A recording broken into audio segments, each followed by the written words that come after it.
여러분, 오늘은 당뇨병 관리에 정말 도움이 되는 팥에 대해 이야기하려고 합니다. 팥하면 뭐가 떠오르시나요?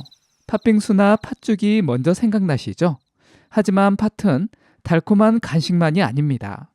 당뇨병 환자분들께 특별히 좋은 식품이에요. 오늘 이 영상을 끝까지 보시면 팥이 왜 당뇨에 좋은지 확실히 아실 겁니다.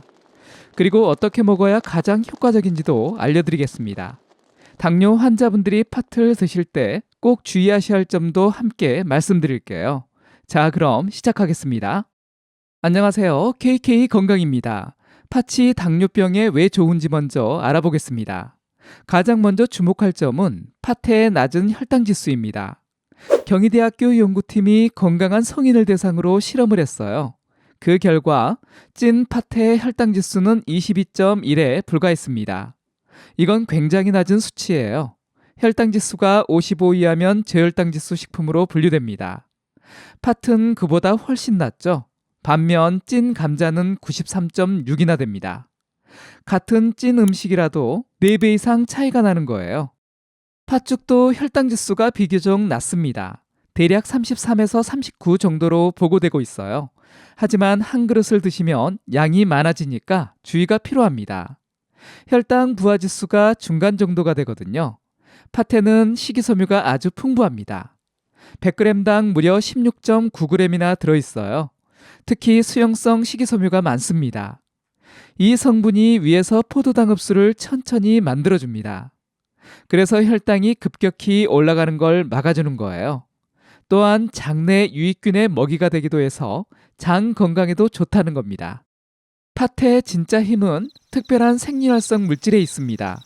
사포닌, 폴리페놀, 플라보노이드 같은 성분들이에요. 이런 물질들이 인슐린 저항성을 개선시켜줍니다. 인슐린 저항성이 뭔지 잠깐 설명드릴게요. 우리 몸의 세포가 인슐린에 제대로 반응하지 못하는 상태입니다. 혈당을 조절하는 인슐린이 제 기능을 못하는 거예요. 그러면 계속 높은 혈당 상태가 유지됩니다. 팥의 생리활성 물질이 바로 이 문제를 해결해 줍니다. 농촌진흥청에서 동물 실험을 했는데요. 항당뇨 성분이 풍부한 팥을 먹인 결과가 놀라웠습니다. 혈당이 24.3%나 낮아졌거든요. 더 중요한 건 인슐린 감수성이 개선됐다는 겁니다. 인슐린이 더 잘 작동하게 된 거예요. 이런 성분들은 췌장의 베타세포도 보호합니다. 인슐린을 만들어내는 세포를 건강하게 지켜주는 거죠. 팥에는 또 다른 놀라운 성분이 있습니다. 알파 아밀레이스 효소를 억제하는 물질인데요. 이 효소는 탄수화물을 포도당으로 분해합니다. 지나치게 활성화되면 식후 혈당이 급격히 올라가는데요. 팥이 이 효소의 활동을 억제해줍니다. 당뇨병 치료제인 아카보스와 비슷한 원리입니다. 실제로 일부 연구에서는 팥의 효과가 아카보스와 비슷한 수준으로 나타났습니다. 팥의 항산화 성분도 빼놓을 수 없습니다. 팥의 붉은색은 안토시아닌 때문입니다. 폴리페놀과 함께 강력한 항산화 작용을 해요. 이런 성분들이 활성산소로부터 세포를 보호합니다. 당뇨가 있으면 산화 스트레스가 높아집니다. 그러면 혈관이나 신경이 손상될 위험이 커져요. 팥의 항산화 성분이 이런 합병증을 예방하는 데 도움을 줍니다.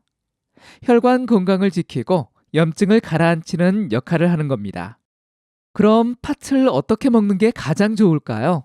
먼저 팥을 조리하기 전에 꼭 기억하세요. 물에 충분히 불려두는 게 중요합니다.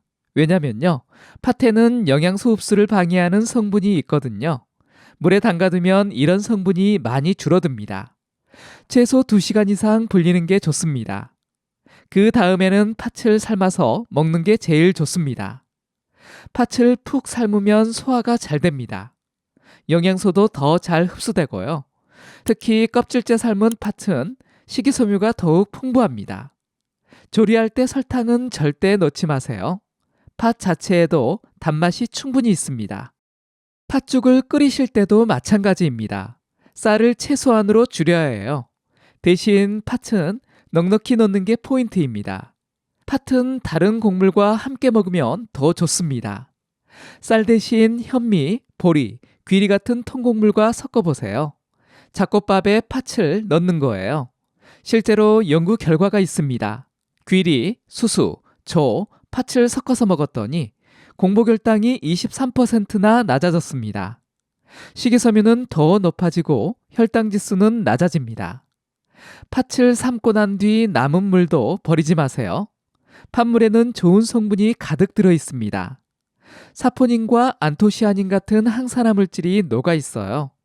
이 소중한 영양분을 버리면 아깝잖아요. 팥물을 차처럼 마셔도 좋습니다. 팥과 함께 요리에 활용해도 되고요. 다만 팥물도 과하게 마시지 마세요. 적당량이 중요합니다.